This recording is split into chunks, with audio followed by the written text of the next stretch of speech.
What is up, everybody? Welcome back to the Dinner Tunes podcast for episode 4. It's been a little while between drinks. I promise, 2023, we're going to do this way more often. It's going to be awesome. My first guest is, we're going to take it back to where we started.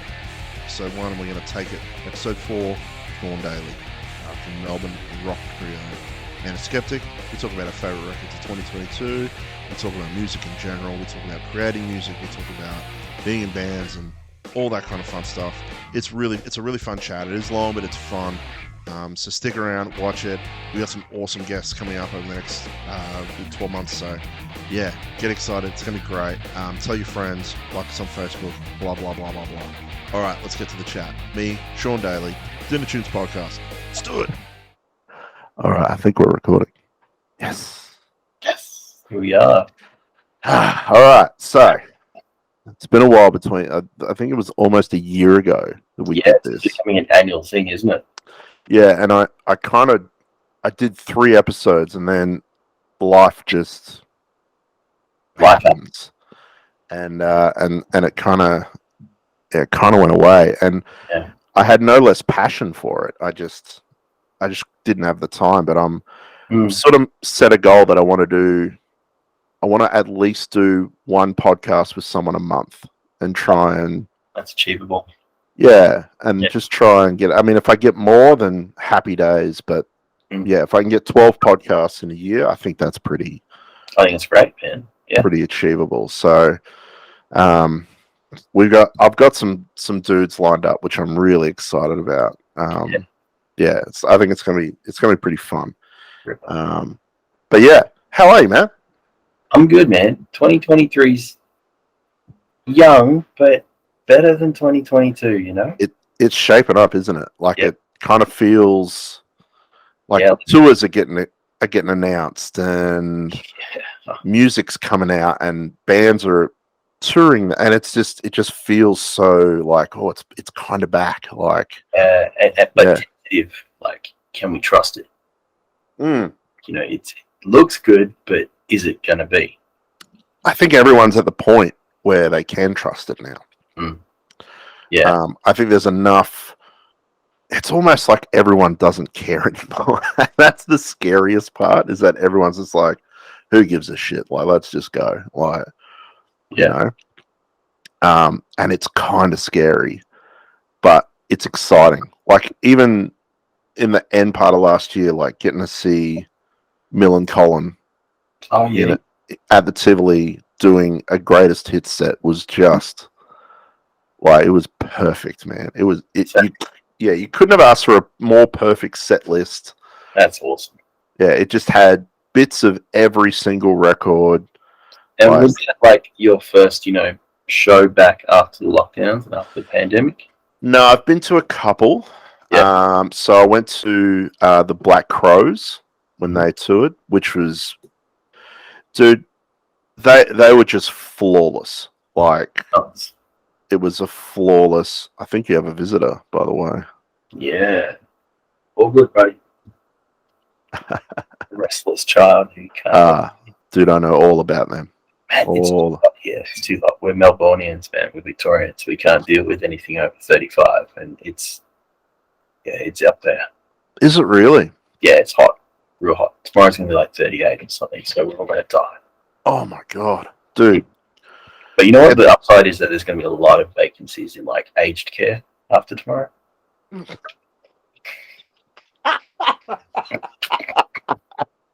That's the darkest shit ever, and I love it. Hey, this is the fruits of the last year of my life. Oh man! Speaking of fruits, man, you've been making some music. Oh mate, yeah. Like, you've been making a lot of different music. Like, and I know there's stuff that we can't talk about, and there's no. See, here's where I'm at. Like, unlike other members of my team, I'm more inclined to share and spill and leak and spill the tea.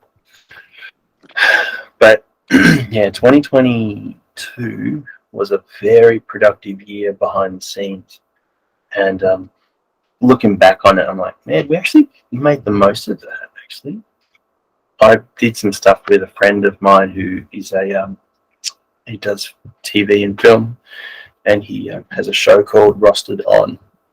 Love that show. Yeah, amazing show. Awesome. So season 3 aired this year, and he hits me up and goes, "Bro, I've got this scene and it needs a song, and here's the cues, here's the thoughts. Could you whip up some music for this?" It's like, yeah, cool.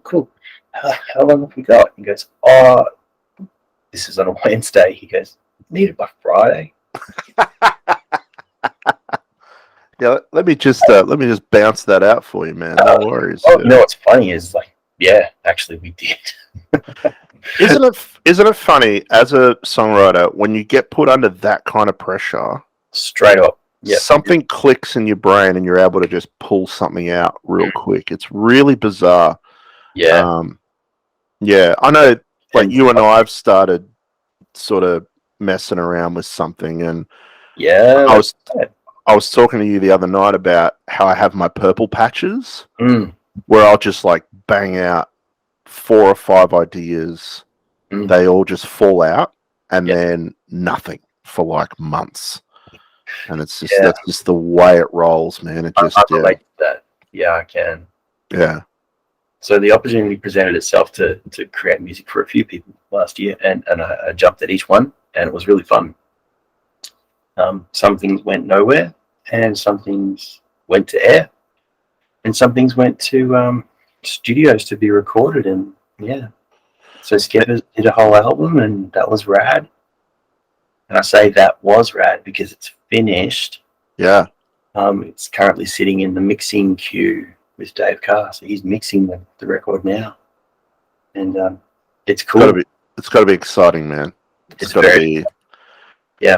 This is the part of the record making process. For those of you who've never made a record before, this is the part that I think is the most exciting, but it sucks because you're just waiting, and every day is like, I just want to hear, like, just a song. Yeah. Give me 30 seconds or something, you know, like. It hasn't been a week yet, and I'm already fighting the urge to hit him up and be like, "Bro, how's it sound? Can you listen? Reference mix?" Yeah, just give me something. You know what? We're just going to give him all the time he needs because we've done all the work, and by we I mean Andrew. Andrew is the guitarist and singer of Antiskeptic. For those who don't know, has a home studio, and he's really borne the lion's share of the production work. So he will be credited as the producer for this because he did so much. Because he had all of the tools, to do it. So, and we've been listening to this and writing this and refining it and tweaking it for a little over a year and a half, nearly 2 years. Yeah. The sparks of this were in 2019. We wrote our first song together as a band, and in this current era, and to finally be like sitting on it, waiting to hear it polished and trimmed and ready to go. It's pretty exciting, but also, just like every other artist in the world, we've just spent the last 2 years sitting, waiting, being patient. So it's just more of the same, you know? Like, I would love to hear it now or in 4 weeks, but, you know, we'll get to it. There's plenty of life happening in between now and then. Yeah, and there's a lot of year left, and you don't want to do what some bands do and go early doors. And we've got work to go, man. Yeah, you got heaps of time. Take the time. Like you've taken this long. You've obviously painstaked over every single note, every single hit. Yeah, dude. It's like it's that point where you're just like, don't rush this. Yeah. Don't be impatient. Get it right. We came up against those urges to compromise so many times. There was moments where we just thought, let's just do this, even though we said we'd never do that. And one of the 3 of us in the band would always stop us and go, "No, there's no pressure. We can just wait. Just calm your brakes." Yeah. And I'm glad that we did. And you're right. Every hit, every accent, every pushed moment, every little detail that no one's going to bloody care about But we're going to be listening back to this in 10, 15 years going, yep, we really paid attention. Yeah. Because every record that Antiskeptics put out before this one has some issues. You know, they're always authentic. We've never been a super tight, pristine, perfect band. But there's stuff that we listen back going, oh, if we had more time. And that's the worst, having those, you know, lingering what ifs. Yeah. Thing you actually have invested so much energy into. So, especially when you're young too, Sean. Yeah. When you're young and you're making your first record, like you know, you guys were making your memoirs young, and you know, like you're gonna rush things. You're gonna listen to people. You know, like as awesome as Dave Carr is, he might have given you an idea, and you would have went, "Dave said it. Let's just do it," because Dave's in charge. You know what I mean? Like, it's because he was the more knowledgeable other. Yeah. The person who's been through the traps. And so if he says, you know, jump, we go, okay. Yeah. But then, you know, now with the wisdom that you've gained over the 20 plus years you guys have been a band and things like that, it's now that, you know, you guys know what you want, and it's just about finding it and finding it. Really? And that's where the patience kicks in, because it's not going to happen on the first jam sometimes. Sometimes it's going to take, you know, coming back to it, you know, in 2 months' time and going, yeah, that bit sucked. What are we going to do here? And then... Yeah, you know what? That's really good. That's a really good observation, because we've gone through what we thought were final revisions, you know, after, for anyone watching, like, if you sit on something for like 1.5 years going, yep, signed off, that's happening. And then you get to the crunch, the moment happens and you go, actually, that's not happening anymore. Yeah. You have to have a really flexible mindset to go, okay, that's not what I was expecting. Cool. Let's stay open to change and let's keep working on it.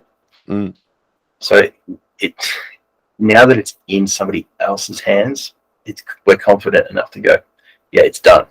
Yeah. If it wasn't in someone else's hands right now, we'd still be tweaking and finding, you know, petty little things to tweak and play with. Yeah.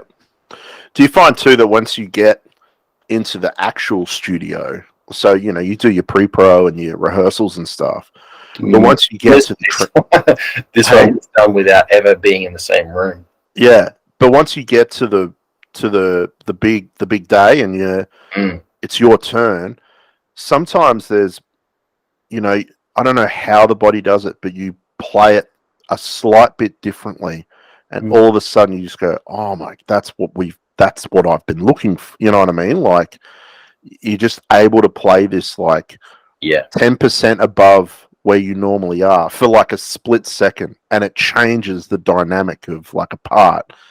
And it's I that's the stuff I love when you. I know what you're talking about. That's the benefit of being in the same place.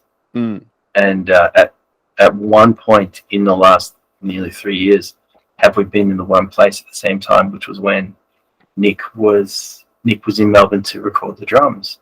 So the three of us got together in the studio, and he was ready to just record them. And in the end, he actually used scratch tracks that we previously worked on.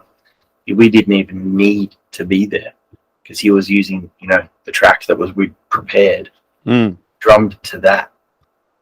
So we didn't play any of these songs together, honest truth, until the sound check at our gig in November. We had this like show in November where that was with Horsell Common and sound check of that show, where we're like, we should probably have a crack at playing these songs together. And you know, how long have we got? 10 minutes. Okay, well, let's make these 10 minutes count. Yeah. Did you do any of the new songs at that show? We did. We did 3 of them. Wow. Yeah, because we're stupid. Should have actually spent time practicing and rehearsing, but... Or at least, you know, spent sound check just getting one right. Like, we'll do just one, all right? You know, these are really great ideas in hindsight. We were meant to have a jam the night before the gig, which is where all these good intentions were to be a really sharp, polished band. Got to maintain the legacy. And what happened was Nick's flight from Brisbane to Melbourne got delayed, delayed, and then cancelled. Yep. And he didn't end up flying in until like midnight or something the night before we were playing. Wow. So the jam never happened. Not that anybody else could tell. No, I think you guys, you've played the back catalogue enough times that you could. Oh yeah, it's muscle memory. It's the 3 brand new songs we haven't even played in the same physical space. Yeah, isn't that? I find that so exciting though, man. I even like in the band I'm in, like we'll do new stuff and we'll rehearse for it. But that rehearsal, it's like the 2 weeks before, we'll jam twice. Yeah, and we'll get it 70%, and we'll go, yeah, that'll do. That'll be right on the night. It's possible. All right. Yeah. How many members in the Black Catapult? 5. Okay, so you got 5 people. So yeah, it's a fairly 20% of each one of you has to be like at that possible level. I kind of find if the drummer doesn't mess, like if he doesn't like miss a bit or something like that, you can kind of flub guitar and bass and make it sound like half. Oh, I missed a chord. Whoops! There we go. Yeah. That's funny. They say that if you never miss a beat, they'll never notice, what you were doing as a bass player. If you hit the mark, no one will notice you. But if you don't hit the mark, that's when they notice you. Oh yeah. And everyone looks at the guitarist as if he made the mistake. So make as many mistakes as possible, and then Andrew just gets blamed for it, and you get away scot-free.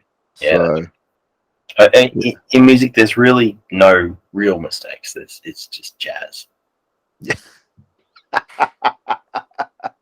It's true. It's very true, man. It's very, very true. Hey, so 2022 was it for me? It was a weird year for music. It was, yeah. And I'll tell you why. I really felt my age in 2022. I felt 40. And I really struggled, not because the art wasn't good, because I think I don't like to say that there's bad records. I just like to say that it's not my thing. Do you understand? Yeah, you know what I'm saying? Yeah. So it's like I don't think anyone makes a bad record. I just think it finds an audience somewhere. That's right. There's just so much diversity in amongst the audiences. The market's so big now with the internet that, well, anyone. Yeah. Chance. I don't think, So, but I really struggled with new music last year. Like the year 2021, I had no issue. I was like consuming new music like it was air. Yeah, I really struggled. I have a theory that in 2020, when we're all locked down and the world's stopping, we got to enjoy all of the art that was made in 2019. So the year following, when there's been a bit of a drought, I don't know.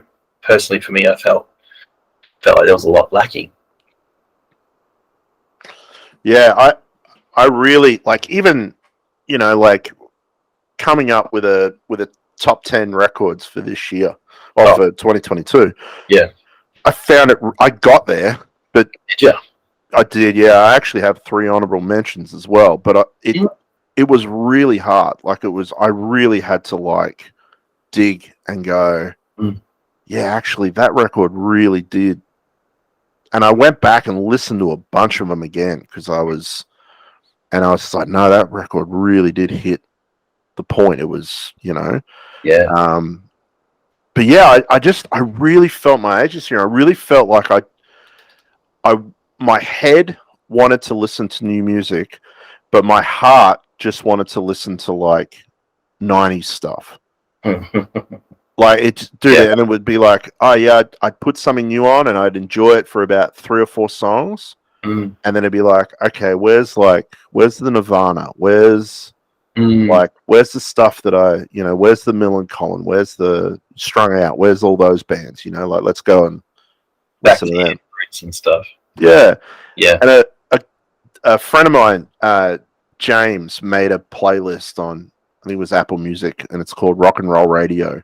And he's literally just made this massive playlist, and it's just the best songs from all these artists. And dude, you chuck it on shuffle, and you get everything from Ramones, The Clash, to Spaniard, but then you get like Pantera, Metallica. Like it's just this whole gamut of rock and roll, and like pop, like Green Day, Blink-182, like it's just everything's represented that you want. There's a bunch of great Aussie stuff in there and it's like that, and that's what I keep going back to the well with, because I'm like, oh man, none of it just hits me like that stuff did, and I think that's the blessing and the curse of nostalgia.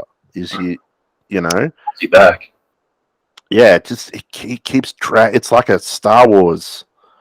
Like you want to go see 7, 8, and 9, and you kind of know they're not great, but you like, I'm watching this shit. I'm watching the hell out of it. Like I'm committed. Yeah, yeah. Life right in. I've come this far, man. That's it. Like, I think 2022. I spent more time consuming media, like videos and shows, streaming shows, than I did seeking out new exciting music. So the stuff that really did get my attention had to be, in my opinion, pretty outstanding. Not all of it was very mainstream or popular, but yeah, I think I was more interested in following the shows, the amount of Marvel shows and Star Wars shows we had, the latest things were happening on Netflix and all of that. Like that's where I was spending my time, not listening to music. Do you think that has something? This is just dawned on me. Do you think that has something to do with when you're in the height of a creative process? You almost subconsciously don't want to ingest anything new so that it doesn't take your focus away from what you're trying to create. Yeah, big time. Yeah. Yeah, very, very fair point. I did start to stay away from too much. Yeah. Yeah, I've just had that because we were writing and putting together an EP that we're going to hopefully put out in the next month or two. Ooh. And yeah. I'll get it out in 4 hours, okay? I'll try, man. I'll try. Just take us on the tour. We're fun to have on tour. It's not up to me, but yeah, you sure? You got the gig. Yeah. We know how to have a good time. Let's just say that. Yeah. So, and I think that maybe was it. Like I was so focused on getting these 5. It's only 5 songs, but getting those 5 songs right. Yeah. That I think I missed. Like I was just so focused on that that I just, any new music, I was like, yeah, this is cool, but I want to listen to the demo I just recorded like 7 times in a row. Oh, absolutely. Yeah. Yes. Yeah. Over and over. Yeah. I get in the car and I've got, a 25-minute drive and it's like, I could listen to like most of a record right now, but I think I'm just going to listen to the one vocalist demo that I have for the whole damn trip. So I'm so glad to hear you say that, because I know that if my phone could talk, it would tell you this guy's a freaking narcissist. All he does is listens to his own music. Dude, every day. Yeah. Every day. And I don't know if you're the same, but when I was particularly it was with the Dark Antiskeptic stuff this year. So me and Anthony finished off what was our version of Memoirs of a Common Man as Grimoires of a Common Band. And it's amazing, by the way, folks. If you haven't checked it out, it's a work of art, which means it's subjectively good and shit depending on which side you sit on. But every time I would like listen to it, I'd go back home, I'd tweak something, and then it's a new mix. I need to listen to that 7 times. You know? And you got to listen to it in all the things. So it's like, all right, I need a headphone listen, I need a car listen. Then the in-ears. Yep. Then the phone shitty speaker. Then the car. Yeah. And then, you know, maybe if I've got a Bluetooth speaker or something like that. Yes. Yeah, yes. Dude, I got you, man. No, do you know what we're doing though? Like, this is what engineers do. They have those really flat EQ speakers to give true response. To go, this is how it actually sounds without being colored or characterized by this, you know, by another product. Yeah. And we're listening to it through all of the various different mediums to get a cross-reference of all of those sort of frequencies and tones that are coming through. Especially when you know that most media now, music, is consumed either through a Bluetooth or a smart home speaker in the car or on headphones.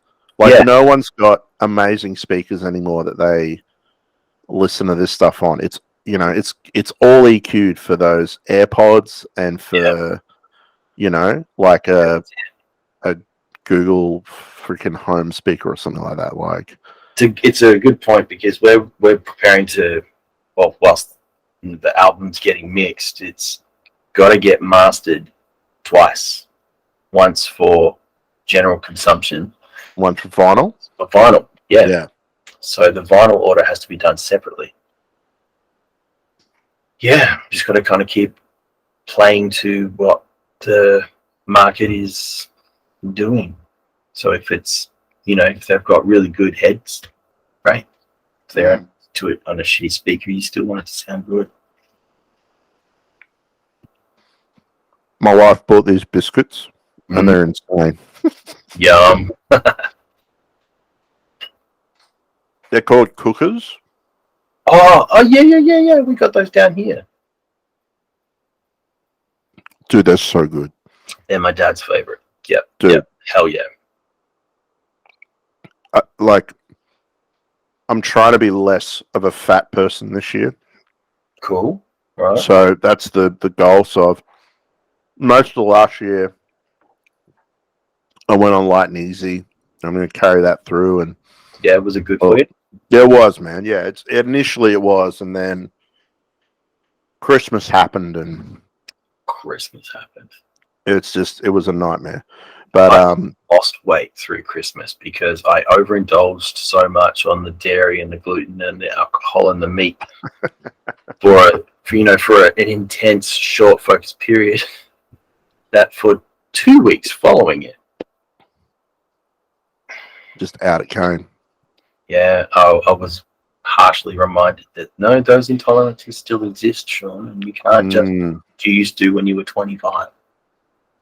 Sugar does that to me. Yeah, so right. If I eat too much sugar in a day, my body just goes, "No, dude, that's it. Evacuate." Yeah. It's so bad, but you know what? It's so not punk rock, but it is so getting older. I feel like you had to either go one or two ways. You had to be like Keith Richards, where you just consumed every substance known to man. Yeah. And that guy will outlast religion. I'm telling you right now, he will live to be 140. Yeah, absolutely. In years to come, when the aliens come and they start excavating, you know, humankind, they're going to find these perfectly preserved Tupperware containers, Coke cans, and Keith Richards. Boom. Yeah. Or you had to go the other way, and you had to go the Ian Mackay route, where you were like totally vegan, did nothing, clean, very clean, and you know, because I think that guy lived forever too. I think. Yeah, bit of a legend, that guy. He is, man. Fugazi been hot on my playlist at the moment. Nice. Just dude. This is important, you know. Right. I feel like I look at kids who love emo and screamo from like the, you know, like recently and the sort of mid 2000s, and I think, man, if only you knew where that came from. Like, Yes. if only you understood that we had to have Black Flag and Minor Threat, and we had to have Fugazi, you know, to then lead to At the Drive-In and Refused, which then gave you, you know, like the stuff. The At the Drive-Ins and the Refused bands, like they're the midway point. What they're getting now. I was having this conversation with someone the other day. Yeah.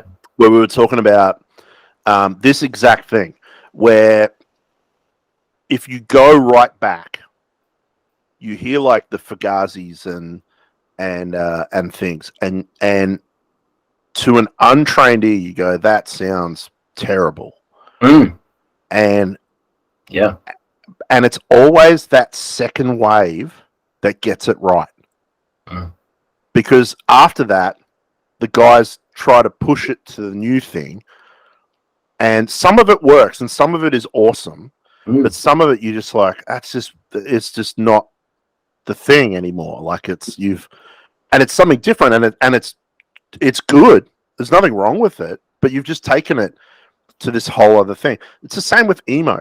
You look at early 80s emo, Rites of Spring and things like that. Like, it's like, dude, you got to know it, but it's that second, the American Footballs and it's the Sunny Day Real Estates and Upsack and Jimmy Eat World or Get Up Kids or God, you know, Texas is the Reason. There's another one.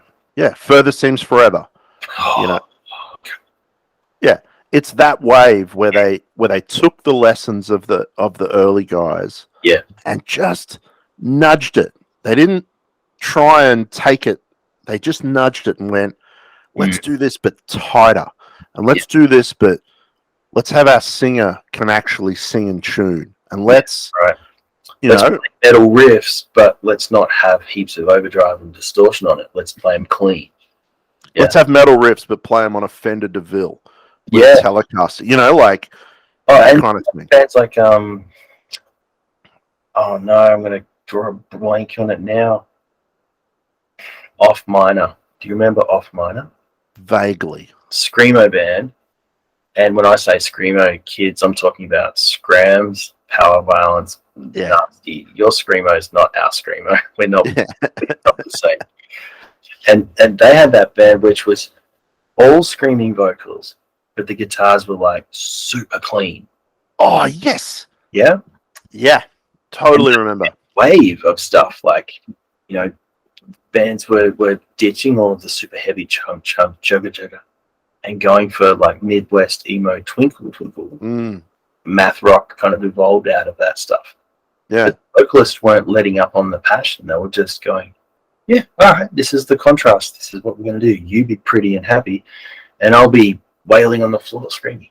But even Screamo, like that, again, that second wave where you had early Under Oath, you had, I was just thinking of bands just then when you were talking. Oh, like Botch,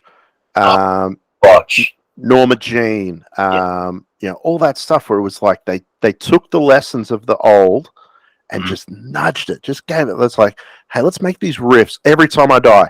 Let's make these riffs. Let's take away the blandness of the riffs of metal and let's make them like weird and southern and kind of cool. And that southern vibe really perpetuated quite a lot, didn't it? Yeah. And then bands took that and then nudged it to what we have today, which is, for my money, like metal today. There's some insanely good metal bands out there.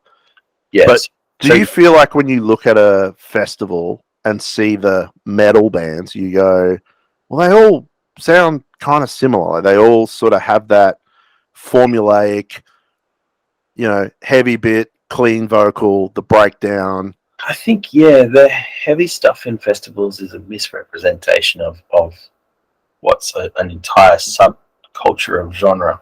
And, you know, that sounds so wanky when I say it. But the Good Things Festival, there are a lot of heavy bands on there. A lot of various core bands and stuff. But metal wasn't well represented. No. You know? That's why I love Soundwave. Because I like it all. But people go, oh, I really like screamo bands. And I go, what screamo do you? And they're like, oh, Bring Me the Horizon for sure. Yeah. And I get that conflict of like, I simp Ollie pretty hard. I'm okay with this. I listen to their music a lot. But is it screamo? No. Bring Me the Horizon, I'm one of those weird guys who was never huge on their early stuff. And it wasn't until they started sounding like Linkin Park that I was like, oh, this is interesting now. Yeah. I like that the pendulum swung. Yeah. And so it picked me up over here. You've come on board here, and now they're swinging back in the middle. Yeah. Find the sweet spot. Yeah.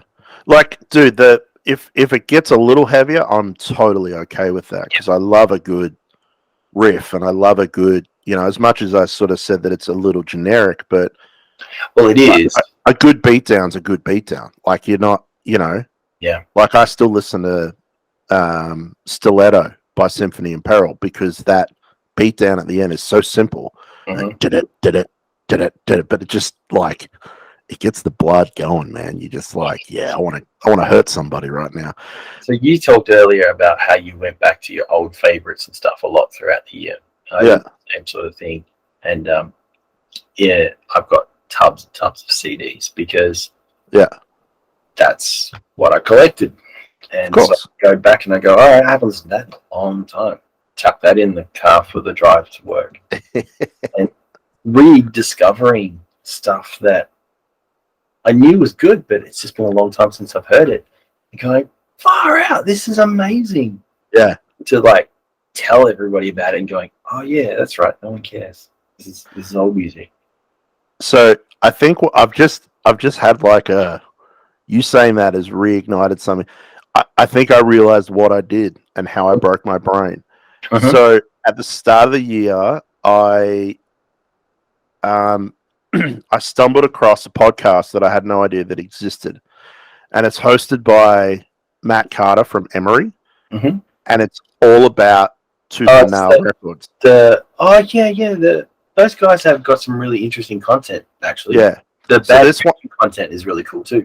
Yeah, but this one is purely about how Tooth and Nail started, and goes all the way through, and then they do like episodes on different bands and old Tooth and Nail bands. Yeah.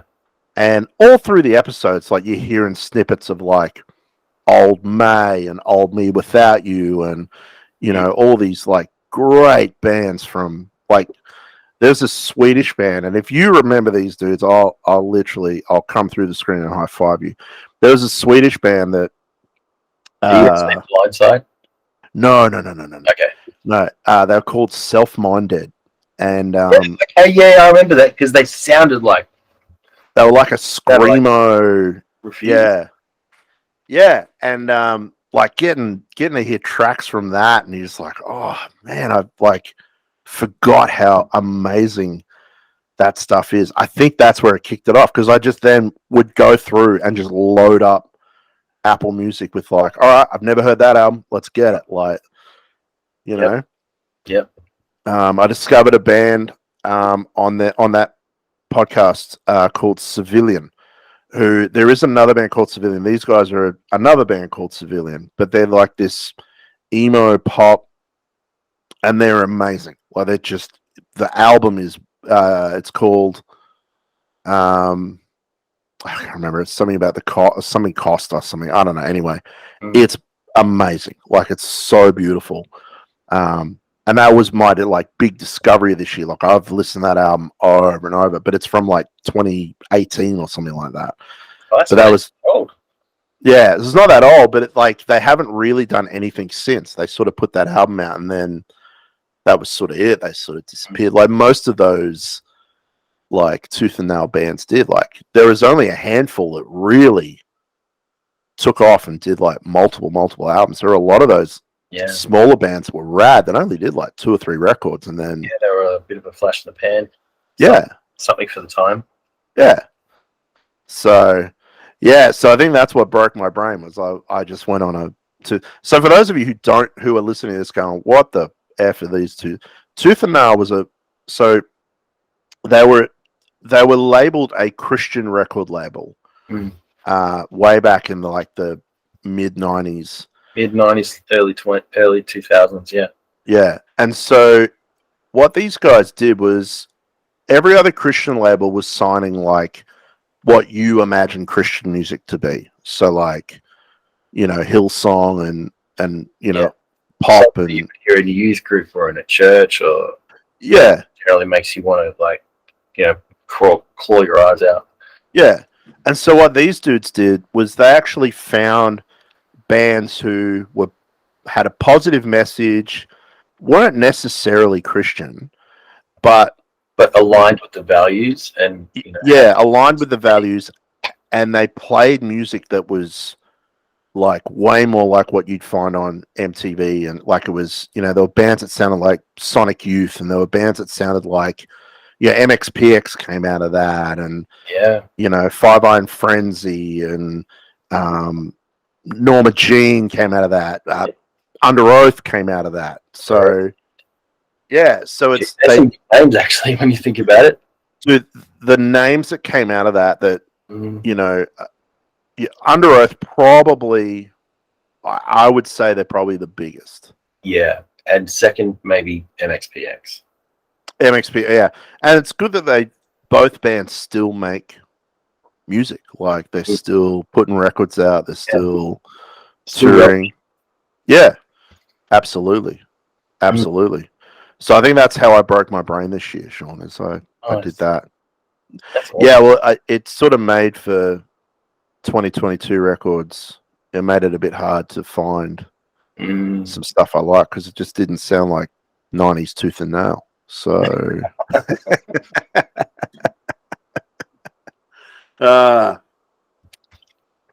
so if you had pause. Okay. Pause recording. This is the moment.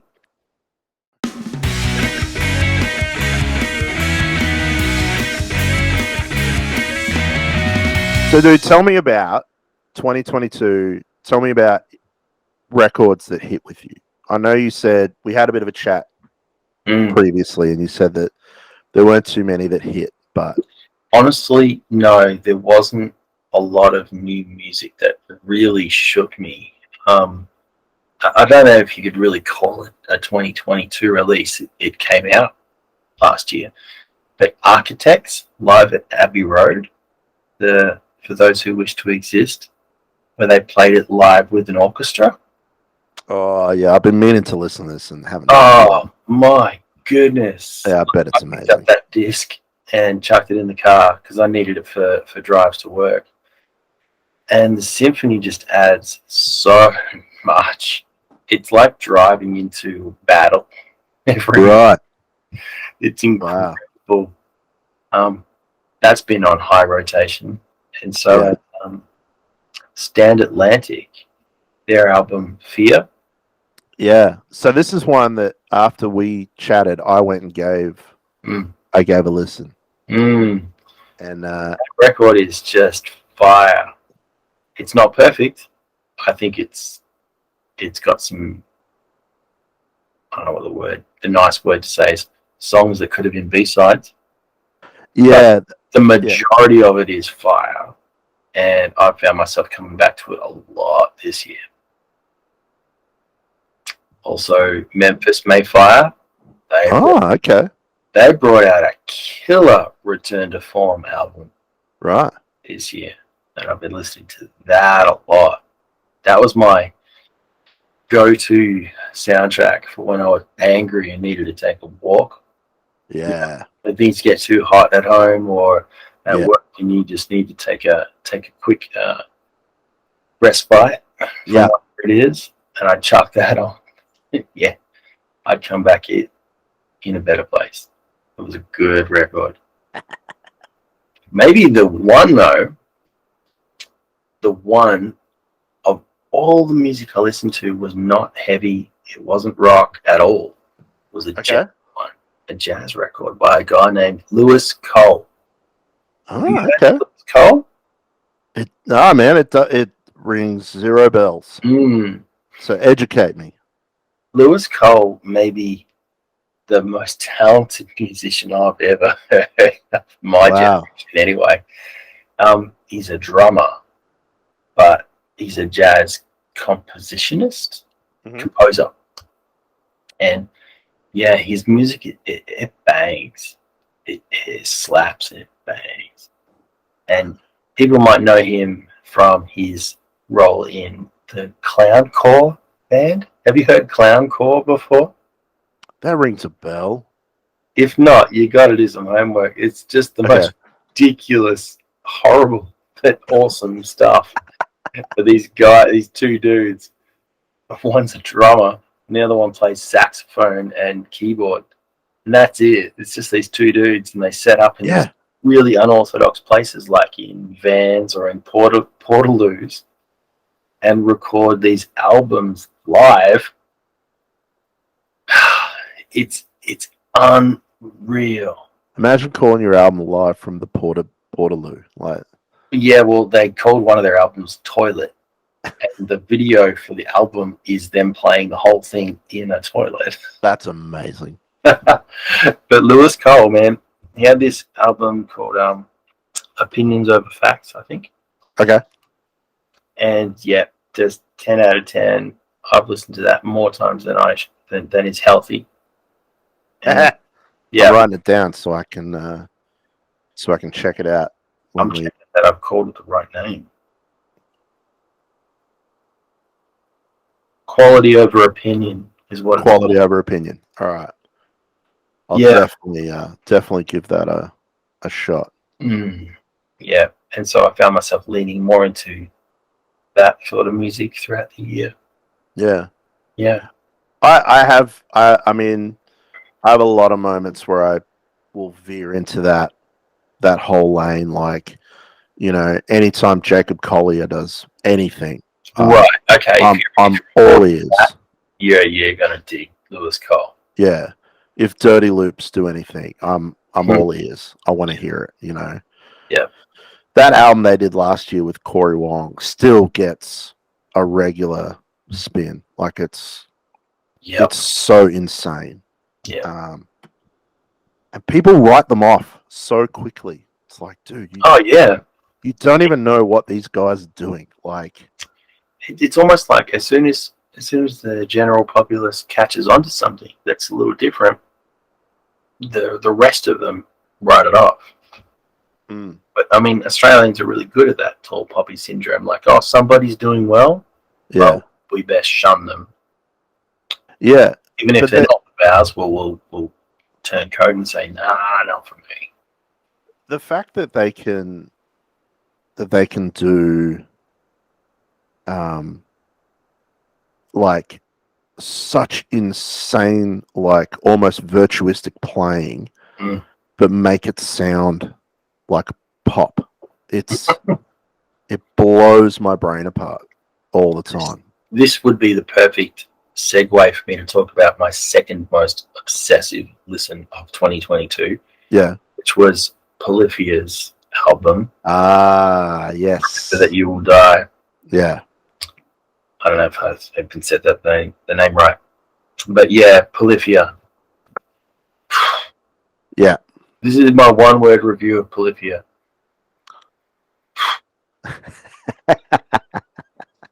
I mean, it's music.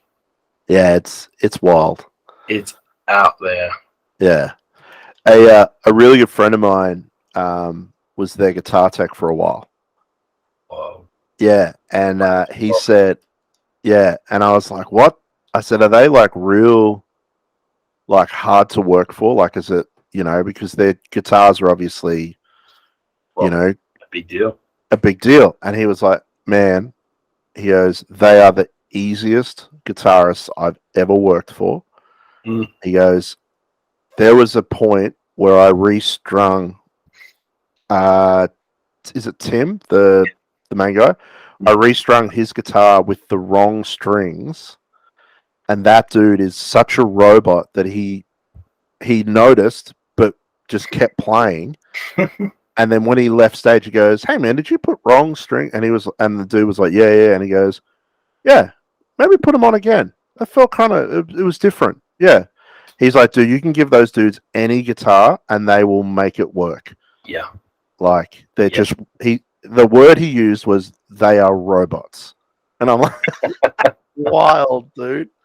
I think if you're gonna be so bold as to play that kind of music live in front of other humans, you've either got to have like balls of steel, or be utterly robotic in your skill level.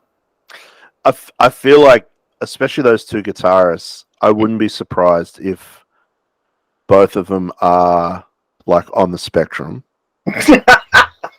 No, purely because Sorry, it's just I've thought. You've thought it? Purely because of what you just said.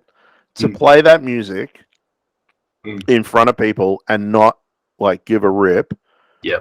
Like you either have to have massive kahunas or you've got to be completely unaware that people are standing there watching you know what I mean? Like studying. Yeah. If you come to Australia, I will buy tickets to that show, and I'll do the same. I will stand there and just study that. Yeah. Yeah, it's a wild record, man. It didn't quite crack 10 for me. But it was definitely something that I listened to. Yeah, it's those bands sometimes become like it takes a while for the novelty to wear off. Yeah. And you wanna dig down and find the song. But it just keeps like grabbing you like, oh, he's doing that weird thing, and you're like, you know. It's the same with I'm not same, but I found myself thinking similarly with that Tiny Moving Parts album that came out this year. Yeah, that was a bit of a miss for me. Yeah, like I felt like there were some great songs in there, but because they're tiny moving parts, they felt like they had to put all the noodly. Like and some of the noodle bits, it just felt like horseshoed in because, well, we're tiny moving parts. So we've got to have a finger tapping bit somewhere, so let's horseshoe one in here. And it's like, dude, that song was burning. You know, you could have ended or gone to a chorus or a bridge or something, but the artistic decision was, well, let's do what we do. Yeah. And, you know, and I think because I'm an outsider, like if they hadn't have done that, all their fans would be like, where the fuck's all the finger tapping stuff? Yeah, that's right. It would have been like, wait, what's the thing that we know you for? Where is that? Yeah. And, you know, it comes back to Bring Me the Horizon. I listen to Ammo and I go, that album slaps from top to bottom. There's not a bad song on that album. But everyone I know who was a Bring Me the Horizon fan listened to that album and went, that sucks because there's like one Ollie scream on the whole record. And it's like, but dude, the songs were dope. Like they created like a stadium rock like masterpiece. That album is sick.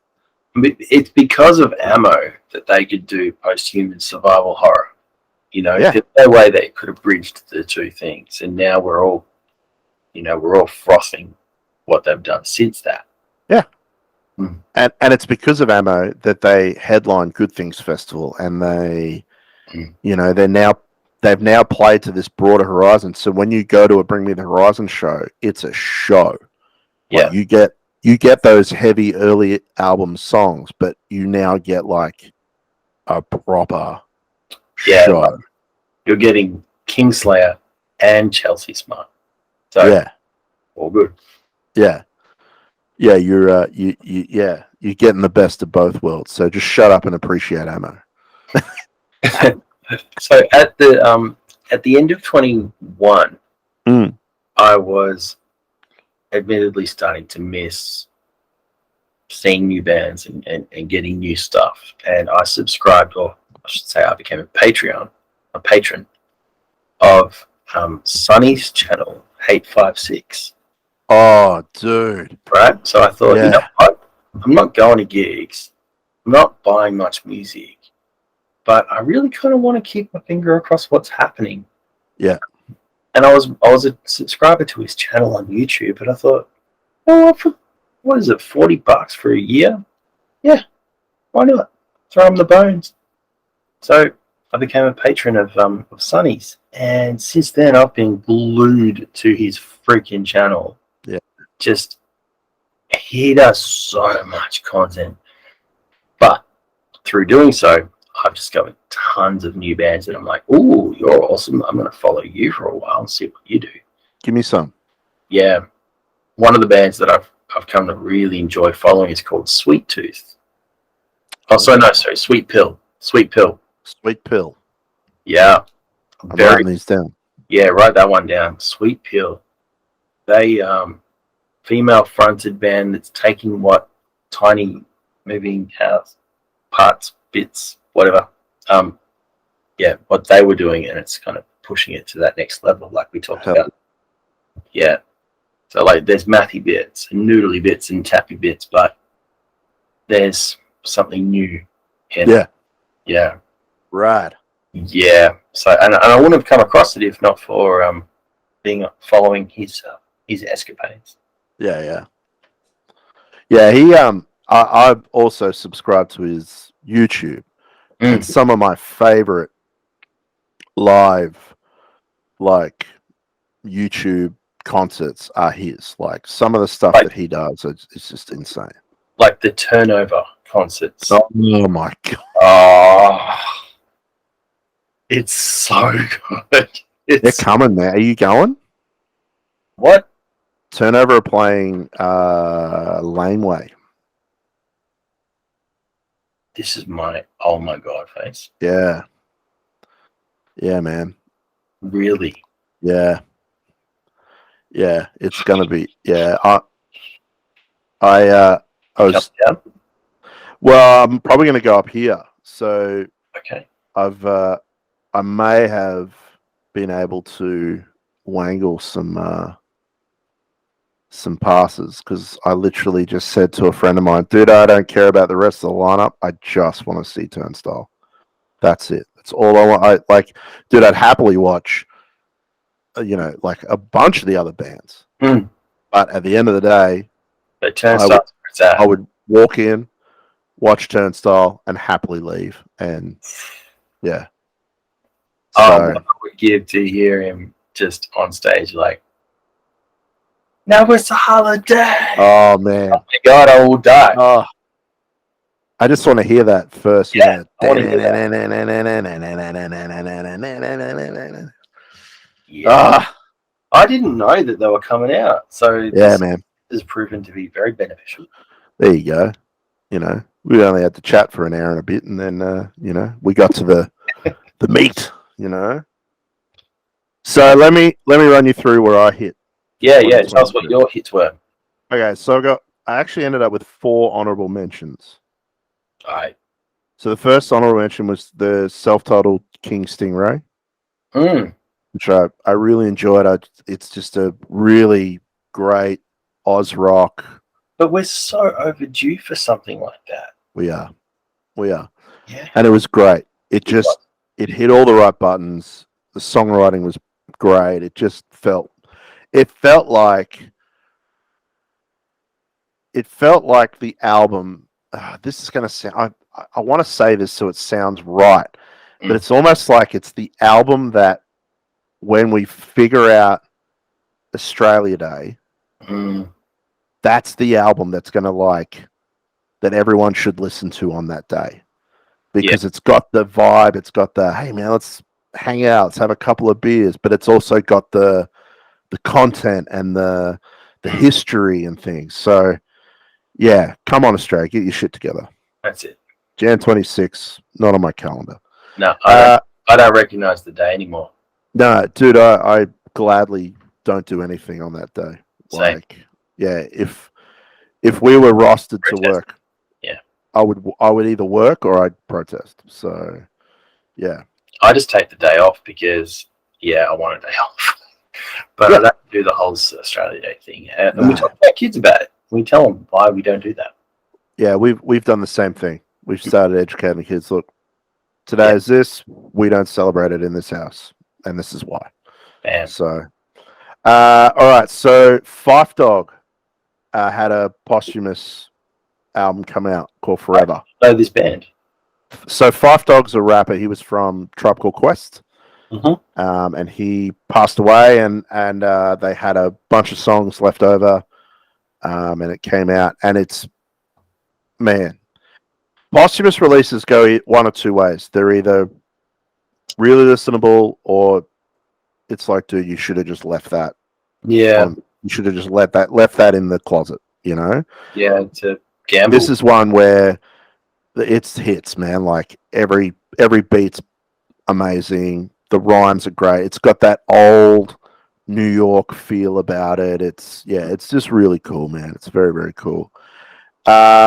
Moontooth put out a record last year called Phototroph. These dudes, so they put out a record a couple of years ago, and it was great. It was one of my favorite heavy rock albums of that year, and this is no different. It's just this time there's tracks on it where they took it to, like, you could tell that the guys writing the music had been listening to bands like Extreme and things, and it has this like funk metal blues element to it, right? But it's on like 8-string guitars, so it's really cool. And the guy that sings, he's got a classic, like, great rock voice. It's really hard to explain. It's kind of something that you just got to give it a spin. You'll either froth it, or you'll be like, this is poop. But I just loved it, man. I thought it was, it's great, man. It's a wild listen. And then last honorable mention has to be my boys from Ballarat, Nicolas Cage Fighter. Oh, right. The bones that grew from pain. That thing. Those boys are still angry, dude. That is the angriest record I've heard in a long time. You know what? Just full disclosure, I found it hard to listen to. Did you? It was good. It's good. It is good. But my God, is it aggressive? Oh yeah, man. And maybe I wasn't in the headspace to really receive it, you know? Yeah. But far out, they're angry. Yeah. So the first time I listened to it, I was supposed to be working, and they were having a live listening party on YouTube. So they were just playing the album, and Nicolas Cage Fighter were in the comments, and they were like talking and answering questions and stuff like that. And it was so much fun because like they get to like a track and they'd be like, you know, you dudes aren't ready for the breakdown in this song. And so you're sitting there going, okay. And then when it hits you, like, oh man, I was not ready for that. Like, it was just it was a really fun experience. I've never done that before. So it was really fun. Yeah, it's angry, dude. They are angry. I think they're angrier than the last record that cast you out. It's a whole new level of aggression. It's I felt that, and it was hard to swallow at the beginning.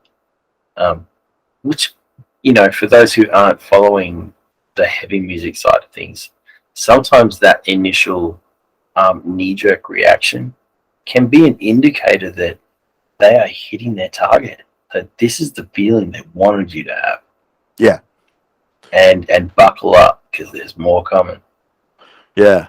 Yeah, they, you know, if they were trying to make a record to piss people off, they succeeded in spades, because it's just pure, unadulterated aggression. Like, it just And notice how it hasn't appeared really anywhere outside of the really heavy community sort of top lists. Yeah. Which isn't a diss. It doesn't belong any other places. No. But that those of us who get it go, oh yeah, they're serious about it, and the rest are just they didn't get it on their radar. Yeah, I think too, purely from an artistic standpoint, there was a definite leap from Casio to this one. Like, this album sounds so focused and so well put together. Like, it's one of those ones, like we said it before, but you can tell that every riff was sweated on. You know, every drum pattern was like, you know, let's lock this right in. Like, and they had a year and a half to do that.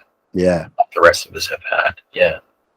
So, yeah, they definitely came out swinging. And as far as heavy music goes, I think they are one band that should be, if you're a heavy music fan, they should be on your radar.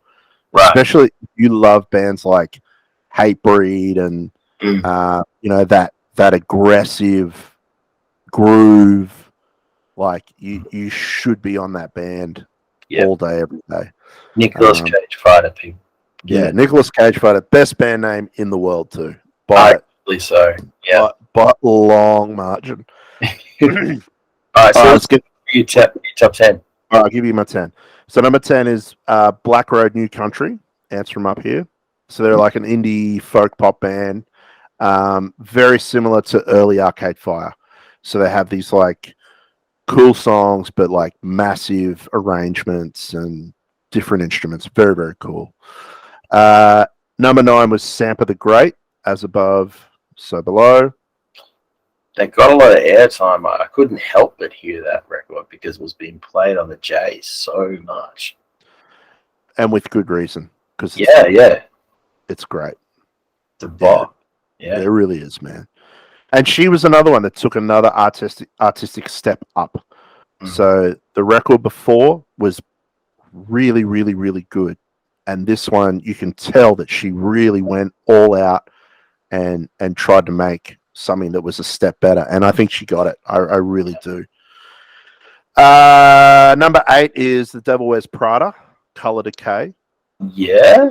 Yeah. So Devil Wears Prada kind of lost me for a bit. And my brother put me onto this album. He was like, man, it reminds me of like early 2000s Screamo. Like, it's got this like, it's not that, you know, chugga, you know, thing that Devil Wears Prada normally does. And it's very good, man. I really enjoyed it. It's not as, I didn't find it as cliche. And I actually listened to it a lot. I really enjoyed that record. Number 7 is the legendary RZA and DJ Scratch. They put out an album called Saturday Afternoon Kung Fu Theater. I had no idea that you were such a hip hop head, bro. Dude, it's weird too, man. Like I look at my list every year and I go, there is so much hip hop in this list, but I really love, but not new. I'm not really big on. Sorry. I'd say nothing but love for that, but it's just so unlikely because we spend so much time talking about really like crushingly heavy stuff. Yeah, it's that old school stuff though, man. It's and maybe it's the punk rock in me because I see hip hop from the 70s through to the like sort of mid to late 90s as like their punk era. Yeah. As far as ethos is concerned. Yeah, it was like, you know, African Americans standing up against the many injustices and going, well, we don't really play instruments, but we can do this one thing. So let's do that and use that to get our message out and get our message to the world. Tell our stories. Yeah, which is essentially what punk rock did. Like, none of those guys could play, but they were just like, well, look, we can play 4 chords really fast. You know, it gets our message out. Hollering back to like the King Stingray thing, I think what was great about their record this year was that finally, I feel like I'm going to open up a can of worms with this, but finally some Indigenous people have found their voice in a contemporary manner that we can connect with, which is going to do the same. Hopefully, do the same thing. Yeah. Like we found a vehicle. Now we're going to tell you how fucked things are. Like the original did. Yeah, I was going to say AB Original, and they probably do it better than most. They put out a song this year called King Billy Coke Bottle. Yeah, it's so aggressive, but it's so good. It's so good. So I'm hoping that they put out a record next year because that will feature. Yeah, that will feature heavily. They are. They are due. But RZA, man, I mean, is Wu-Tang. Right. It's just and that album is just it's just Wu-Tang. And I don't care. I'm here for it. Number 6 is a New Zealand singer-songwriter called Emma Dilemma, who did an episode on here. She put out a record called Spit, and it is great. It has this awesome pop sensibility, but she's got a real sense of humor about her and a real it's empowered, it's just she just kind of lets it all hang out and just goes, this is who I am and I don't care. I'm a woman and this is what I do and fuck you if you don't like it. And it's, man, give it a listen. It's very, very good. If you like garbage, if you like, just trying to think of who else it sounds like. I don't know. It's just that garbage. Yeah, it's, those things where you hear a female fronted, like Stand Atlantic. As soon as I put it on, I went, oh, it's another Paramore band. So to it and you go, it's not. No, it's not. And that's my internal misogyny going, oh, they're all the female fronted pop punk bands are Paramore. Yeah, I hear that. I know what you mean. I've struggled with the same thing because we have an archetype now. We have a standard of going, you hear a female fronted band with a pop punk leaning. Yeah. We brand it one way or the other. Yeah. But here's what I'll do. Her stuff does sound like, there are songs that sound like garbage. Okay, and that has nothing to do with the female fronted thing. Yeah. She has the cheekiness of a regurgitator. That's what I'll say. Okay. Yeah. It's very cool, man. Well worth a listen. Number 5 was the Under Oath album from January, Voyeurist. Yeah, what'd you think? I loved it, man. I loved it. The only thing with Under Oath, and I this was my criticism of the Stand Atlantic record. Yeah. Was it sounds like a couple of it sounds like kids who discovered that they're allowed to say the F word on albums. That's so funny because I find those are the cringiest moments for me on that record. Is when they're just dropping F-bombs. Yeah. Because, it feels like it fits. Yeah. And I know that from my own, this is a personal opinion, that if you can supplement an F word or any sort of swear word with any other vernacular, the choice of vocabulary to get your point across, then that will be more artistic or more integral approach. And sometimes swearing in music is just the easy way. Yeah. And I don't mean that to everybody, so haters don't come at me. But they took a lot of shortcuts, lyrically anyway. Yeah, and that was my big thing with the Stand Atlantic record. I got to that song where it was track 3 or whatever, where they're like, fuck you, and your pity party. And and I was just like, she just dropped 5 in a row, and I was just like, dude, can you not could you not think of another witty line to chuck in there? Is he writing? Yeah. Yeah, it is. So, but take away that, and this is probably why it sits at 5, is I felt like Under Oath, the band was back. Right. Tim was writing riffs. Yeah. Aaron was playing, like He was turning up. crazy drums, like Yeah. I just felt like Under Oath, the band, came back and gave us, and I liked the album that they brought out when they came back, the real poppy one. Hang on, I'll look it up for you. Look, the last really good, the last Under Oath's album that I bought and listened to was Lost in the Sound. Yeah. And I don't know, I felt like they peaked. Like, how could you beat this? Erase Me, it was called. Yeah. So it came out and it was real, like it still had some Under Oath moments, but it was it was a lot more melodic. Okay. And I just enjoyed it. I was just like, man, it's different. I like it. It's cool. But yeah, I just felt like they sort of bridged the gap between the furious and the melodic on Voyeurist, and yeah, I think they did it pretty well. So number 4, another hip hop album, Danger Mouse and Black Thought put out a record called Cheat Codes, and it was right. Yeah, I heard about it. It's very good, man.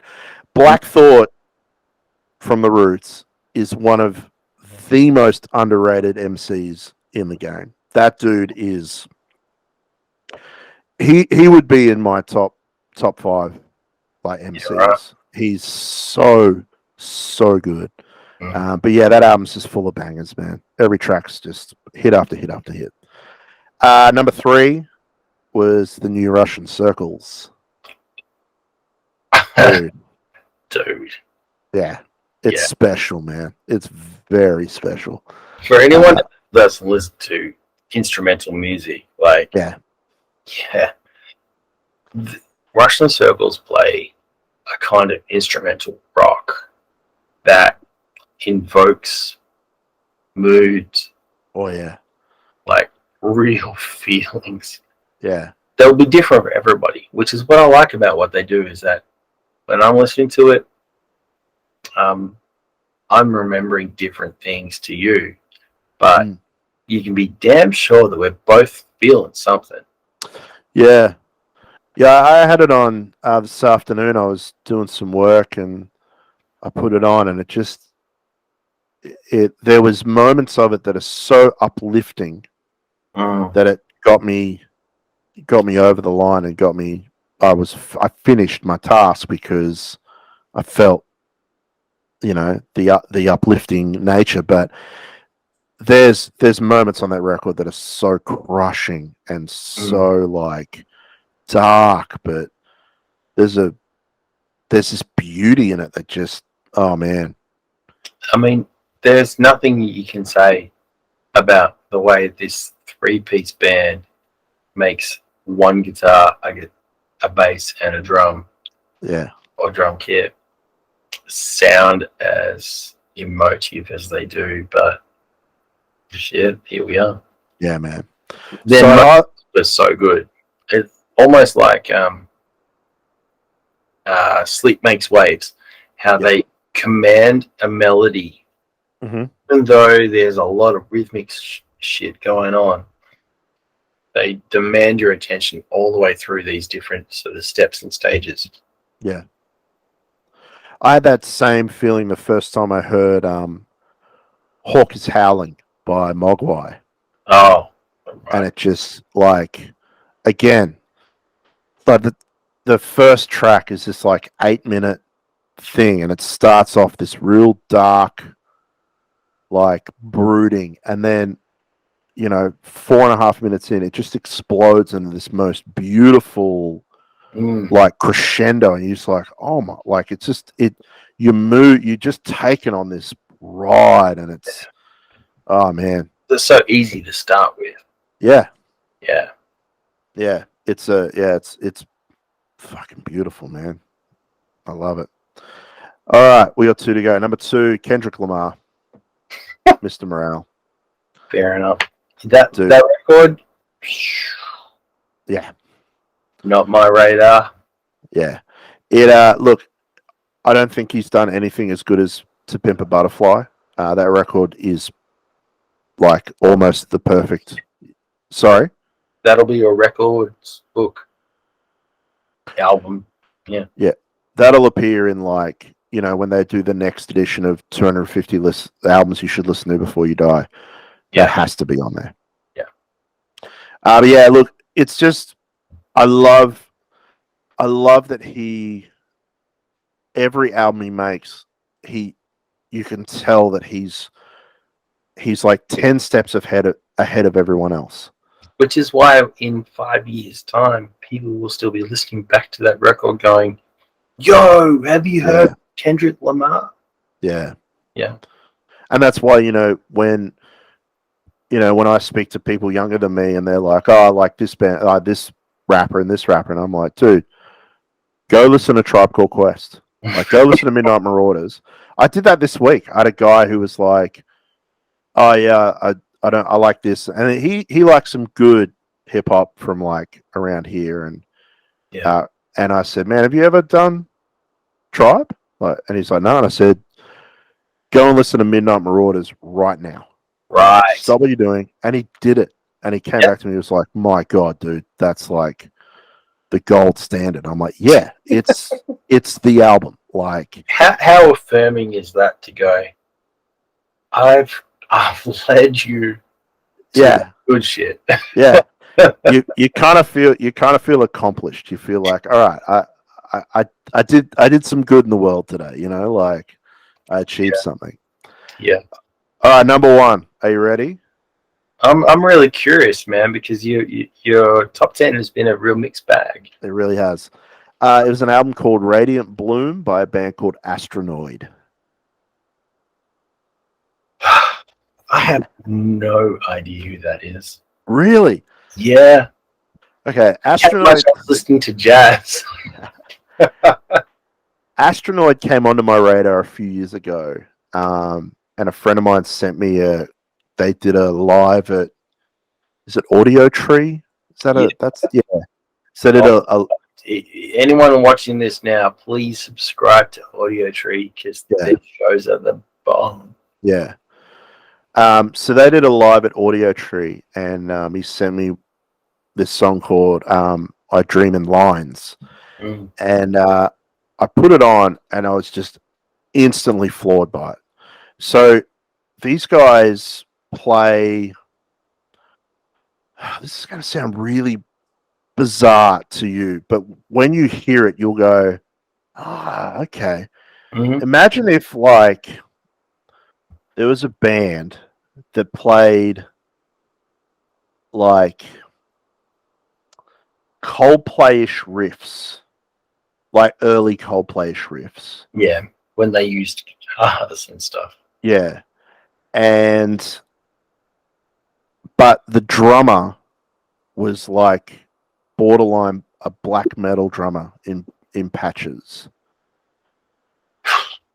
Whilst I grab my phone to write this down. But the vocalist sounds like the guy from Mew.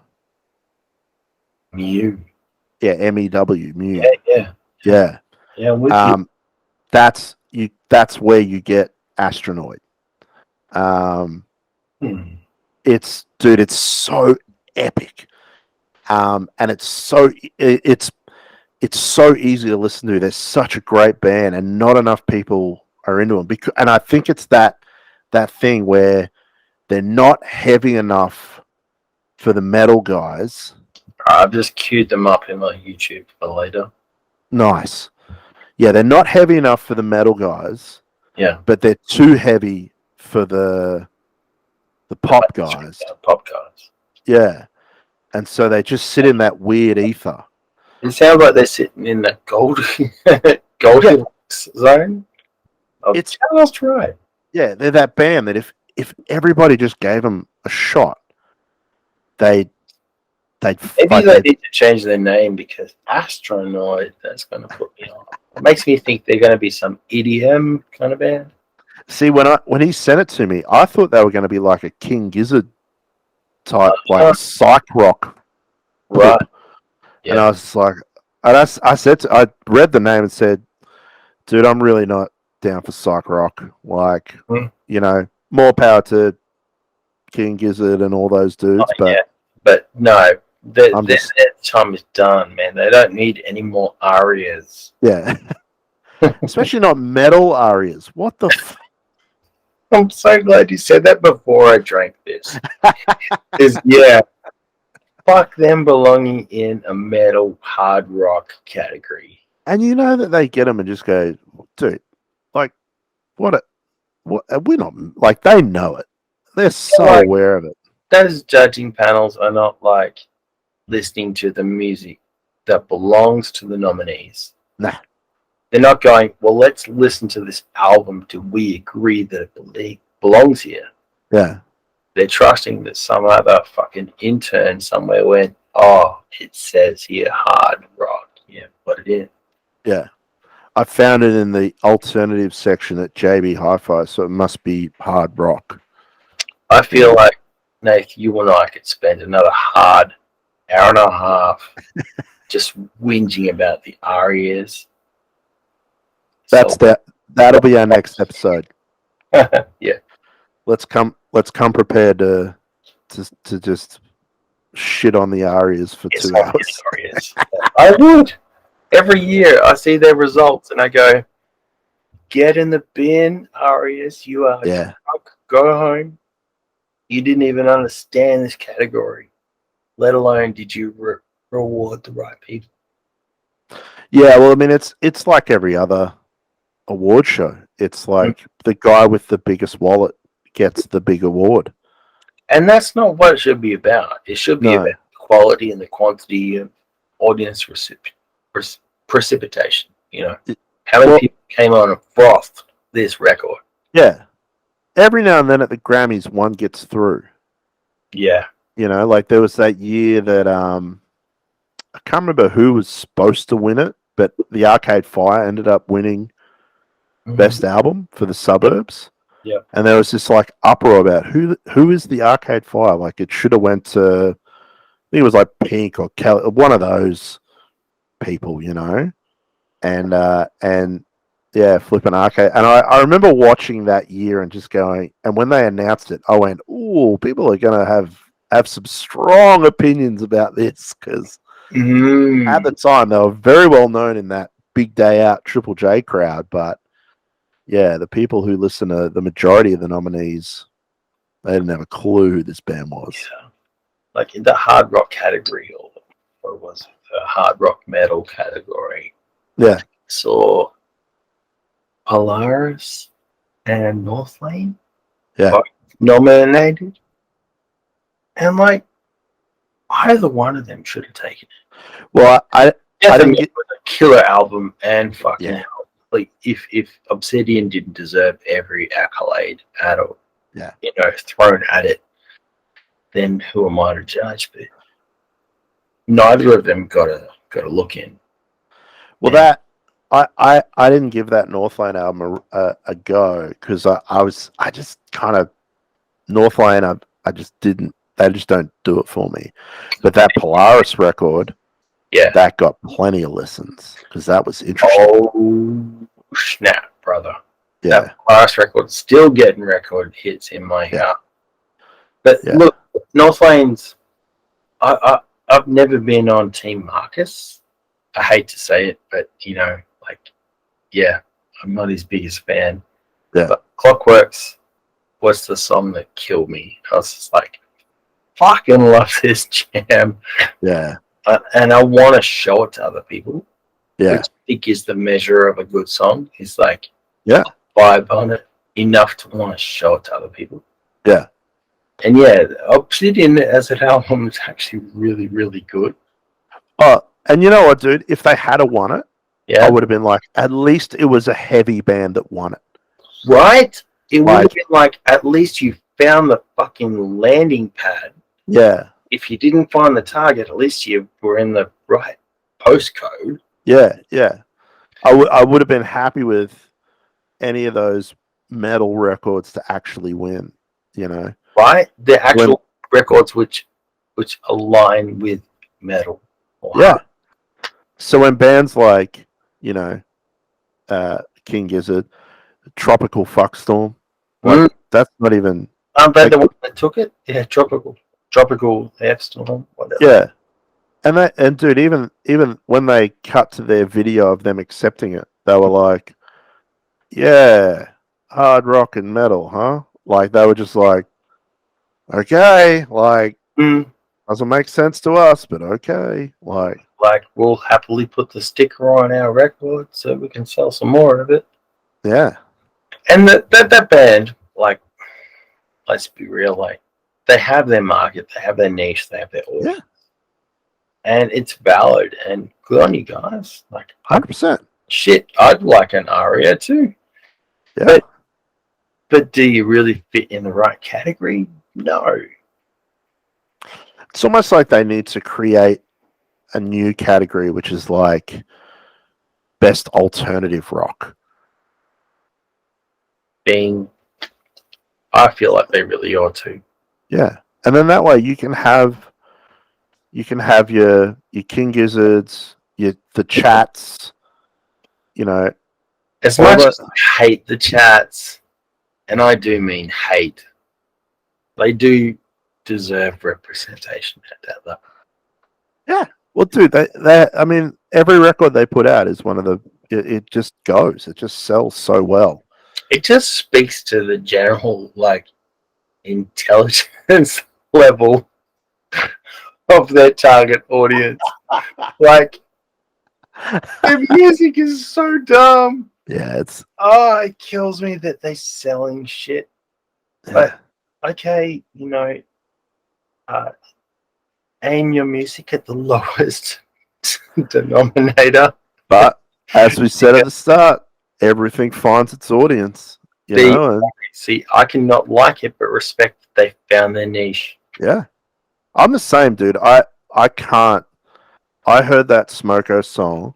Oh my god! The first time I heard it, I went, dude, this is horrific. Like, I thought it was a joke, and then when people started going, this is and it got like, did it win Triple J Hottest 100 or? I know, but it did make the Hottest 100. And I'm just like, people are taking this seriously now. Like, this is like... So, low-key, I want to confess something to you, which means I'm confessing it to the entirety of YouTube. But when I first heard Leaving Home by Jebediah... Ah, yeah. Okay, so I wasn't across that level of indie stuff. And I thought it was a joke. Like, it was taking the fun out of what was currently the indie emo punk thing. Yeah. I didn't know they were serious. Yeah. So I spent a fair amount of energy paying out on Jebediah as like being a really shit band that got their moment because they were so shit. Yeah. Much like people would now with the Chats, where I listen to the Chats and go, oh my god, they're a terrible excuse for a musician, or a band. But realizing that, no, actually that does reach audiences. There are people who listen to that and go, yeah, I like it, it's cool. And I later on in my career got to tour with Jebediah and found myself eating those words quite happily out of my hat, going, I'm so sorry, sir. I was wrong. You are actually quite esteemed artists. And I was the... Kevin's got that voice, though. He does. Especially in 97 or 98 when that record came out. Yeah, slightly odd way. Yeah, it was... record just sounds like shit.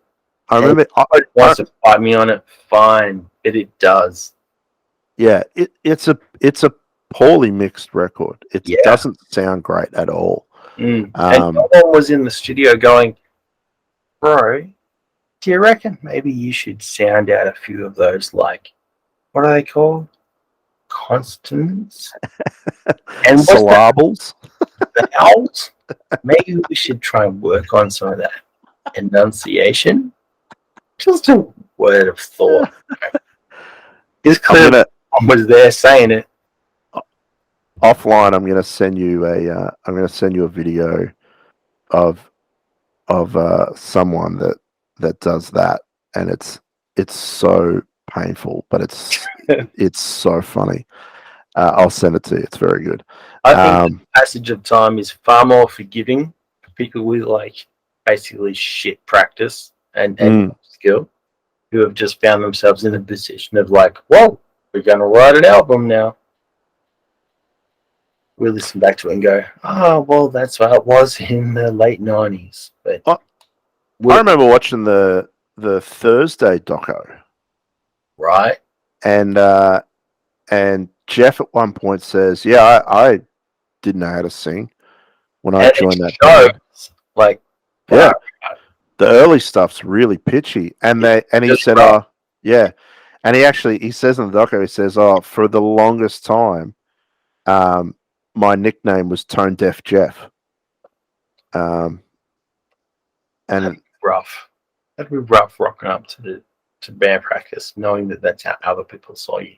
Yeah, that's pretty rough, man. But I guess when you're it depends on the relationship, and it depends on where you're at. You're like, oh, well, I might be Tone Deaf Jeff, but I'm jumping in a van. I'm going to travel around and play shows. And, you look at him now, like, I've seen Thursday 2 or 3 times, man, and he is by far one of the best frontmen, like, for that scene. He's so good. I saw him once. They toured with, they were here for the big day out or something, and they played a double header show with Poison the Well, who are arguably my other favorite band. Yeah. I couldn't choose between the two, so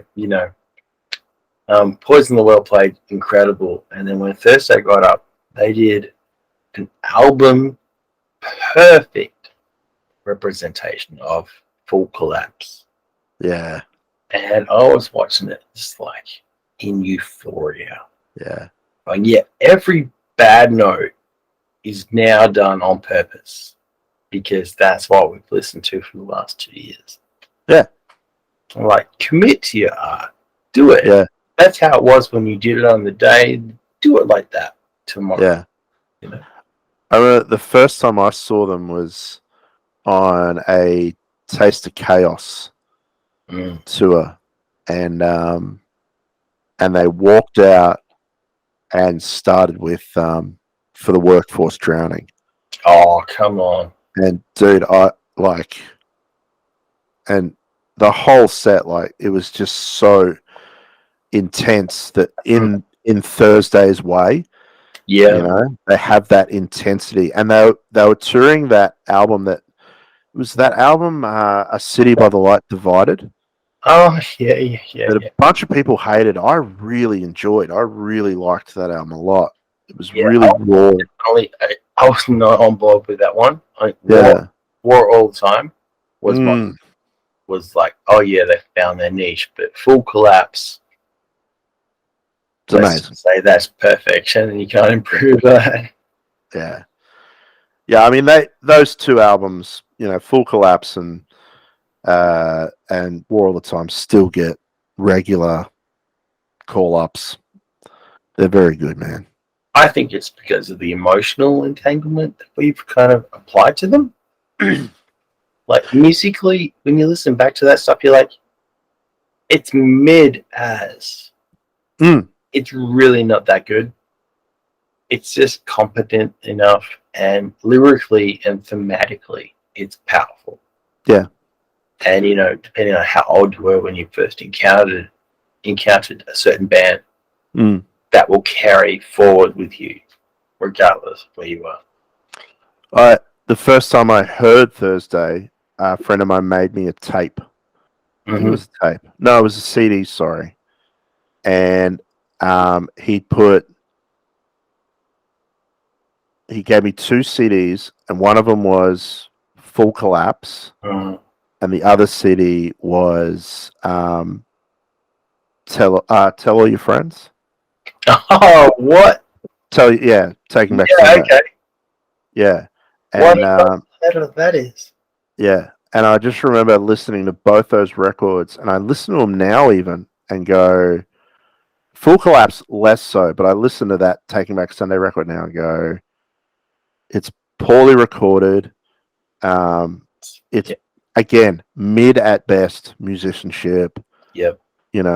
But there was something it was the kismet, that time and place. Yeah. It just hit, and it was like, oh man, this lightning strike caught in a bottle. Yeah. Same thing with Dashboard's Places You Come to Fear the Most. Oh. It hits, and you go again.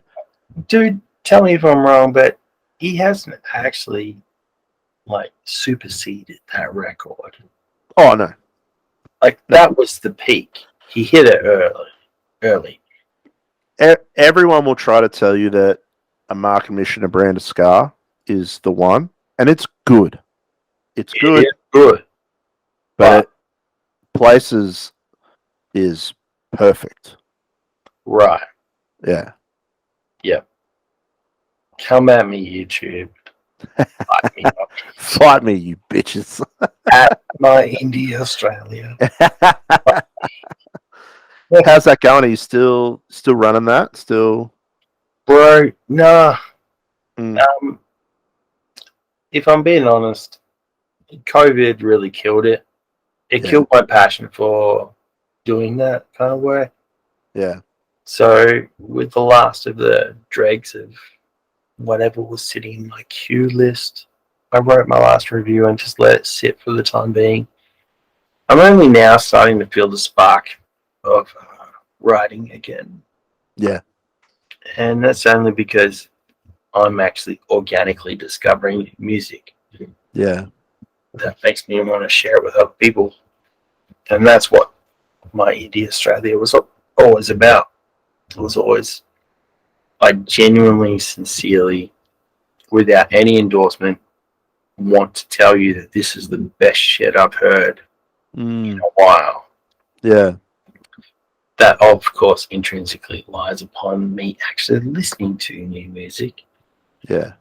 Which is a problem because I'm currently balls deep in jazz and my own band's record. Right. And so it comes full circle. Absorbed before I can get back to that.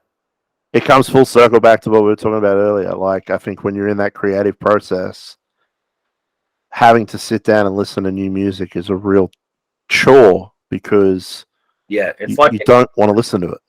It's like an interruption to your creative space, Yeah. Yeah. And that's a really unfair place to come at if you're reviewing it. You don't it should never be a chore. You want to go into it and give everything its own space and go, okay, we'll come at it and listen to it for what it is and try and appreciate what we can.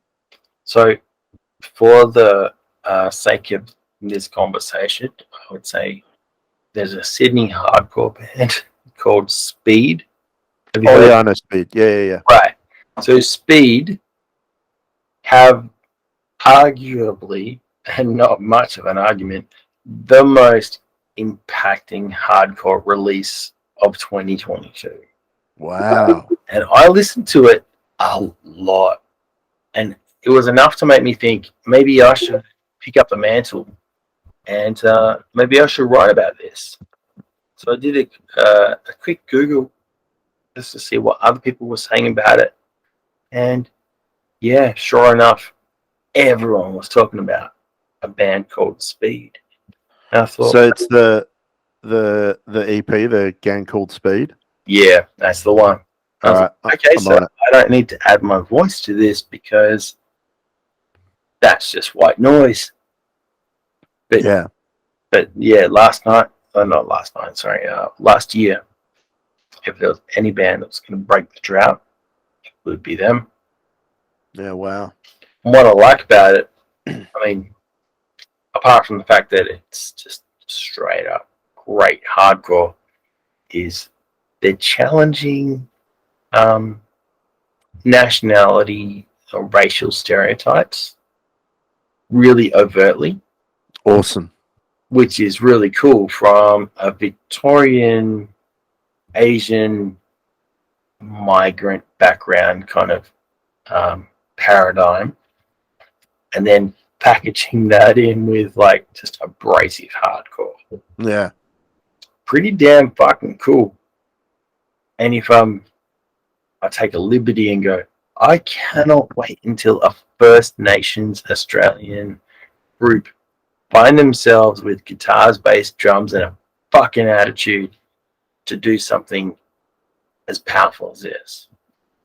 Because I reckon they're out there, man. You know? I reckon they're out there. I reckon they are. They're and maybe sitting they just somewhere. Maybe they just need to see somebody else stepping up and going, yeah, here's our story, here's our message. Bam, bam, bam, bam. And go, yeah, we could do that. Which is why I like King Stingray. Because, yeah, that's a band that's stepping into a position or, I guess, a marketplace that is predominantly dominated by white-faced, Caucasian, Australian, international artists. So, yeah, at some point we're going to find a bunch of angry enough and talented enough Indigenous Australian First Nations people. And they're going to tear us a new arsehole and we're going to thank them for it. Absolutely. I think we have a gang called Speed. Yeah. And they are awesome. I think there's like this handful, like, we were talking earlier about AB Original. Yeah. Baker Boy might not be the guy that's like aggressively champ, but the fact that he's not afraid to put all his culture out there, like the fact that he still raps in his language and in and his ability to switch between the two is amazing. Pretty damn cool, right? Yeah, it still blows my mind. But then you've got like singer-songwriters like Thelma Plum, who, again, not afraid to put it out there. You've got the have you heard of the group Spinifex Gum? No. So Felix Riebel, the singer from the Cat Empire, he put together this project called Spinifex Gum, and it's this Indigenous girls choir, and he basically writes these like cool alt pop type songs with this Indigenous girl choir. Like the first record had Briggs was on a track. What's his name? Midnight Oil. Peter Garrett. He was on a track. Emma Donovan's on a track. Felix is on a track. There's a whole bunch, and it's thematically, it's so like parts of it. Like, so the Briggs track is called "Locked Up," and it's a whole song about detention or Indigenous youth detention, and it's so heavy, man. Like, but it's it's so good. So, so we got. I mean, you've got it there, but there's just that. I feel like there's that aggressive, like hardcore or metal band that's just gonna go. It's just waiting to blow out. Yeah, it is, man, and it's gonna happen, dude. It'll happen. In our lifetime, we will see it multiple times. I've wondered if maybe that aggressive, angry expression is something that maybe has come from a white European background. and that if maybe my own biases, whether they're racial or not, might want to see Indigenous or First Nations people take up that version of rejection, is me kind of culturally appropriating their entitlement to be angry. Yeah. Now, there's a lot of words there, but I'm like, am I wanting the Indigenous people of Australia to take up the white man's way of getting angry? Well, I think, and I know how clumsily I just spoke that, but no, but blame the gin.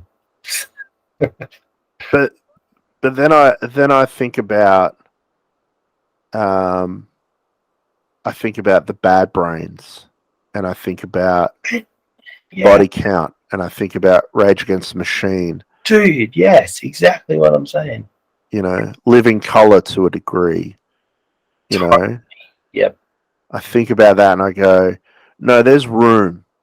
You know, and I don't think it's that, like, I hear what you're saying, and part of me goes, yeah, you could be right, but then I think that those bands took something that existed and put their culture on it and made it better. They did. And so maybe that's what we're looking for, is we're looking for someone to take hardcore and go, let's put our culture on it. Let's, you know, whether it's let's only sing in our language, or let's have, you know, like a Utica player, you know, as part of, you know, just stuff like that, where it's like, let's put our thing in it and make it ours and make it, you know. I don't know, man. I mean, dude, you and I, as two white men, could have been sitting here saying a whole bunch of racist shit and wouldn't know. You know what I mean?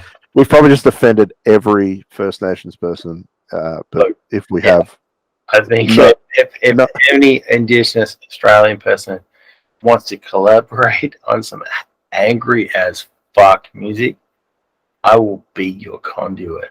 Yeah, let me know. I'm more than happy to riff up. Yeah. So, yeah, man. Yeah. Anyway. In the meantime, we've got our own angry songs to write. That's it, man. So, don't tell anybody about that just yet. No. But look, I mean, that's you know, we're definitely doing something, but we just, neither of us know what it is. And I think that's beautiful. I'm loving that, you know, like that it's just, it will be what it will be. I like that you give me music, and like, it doesn't have a purpose as far as I can interpret. It is. It's a bunch of chords in place and a bunch of, you know, pieces in the sequence. And I listen to it, and something comes to me, and then bam, I'm screaming away in my car on the Monash Freeway. Hell yeah! So there you go. Let's track that and see if it hits. I'm all for it, man. I'm all for it. So who knows? Maybe in a year from now, we'll be doing another recap, going, "How was that EP we released?" Mate, we can only hope. Yeah, we'll put it on Bandcamp. Will be the new hot thing on Bandcamp. We'll be sitting here in chains, man. We'll just be like, yeah, we made it. Gold chains. We can't do anything without approval from our managers, but we made it. That's it. We got a payday. That's all that matters. Oh, man. Sorry. Oh man. For anyone that's watching that's actually lasted this long, you need to know that Nathaniel and I are not at all motivated by money. In the slightest. In fact, we would do this stupid shit for nothing if Happily. no one listened to it. Happily. Happily, dude. An audience of 2. Yeah. And they Doesn't matter. Yeah. It's all about it's just about putting it out there, and like I said, everything finds its audience though. That's right. Sometimes we are our own audience. That's it. We just do something to get a vibe out. That's it, man. But anyway. Dude, it's always a pleasure. Man, I just wish that you lived like 1,200 kilometers closer to me. I know, man. If we would do this on the reg. Yeah. Yeah, yeah. I mean, I lived in Melbourne for a time. And, did you really? Yeah, I did. I'll Where tell were you about based here? In the ghetto. Let's just say that. No, man. No. There are various like rating scales of ghetto. Okay. All right. So I was based in Craigieburn. Oh, you win. Yeah. Right. Yeah. You win. Yeah. Yeah, that is very ghetto. Yeah. I think the only place that's like more ghetto is probably Broadmeadows. Yeah. Yeah. Broady's pretty brutal. Yeah, man. Broadmeadows has their own Monopoly board. Sorry, I'm just remembering it. Have you seen? No, but I can only imagine that it's like get mugged at the train station. Like,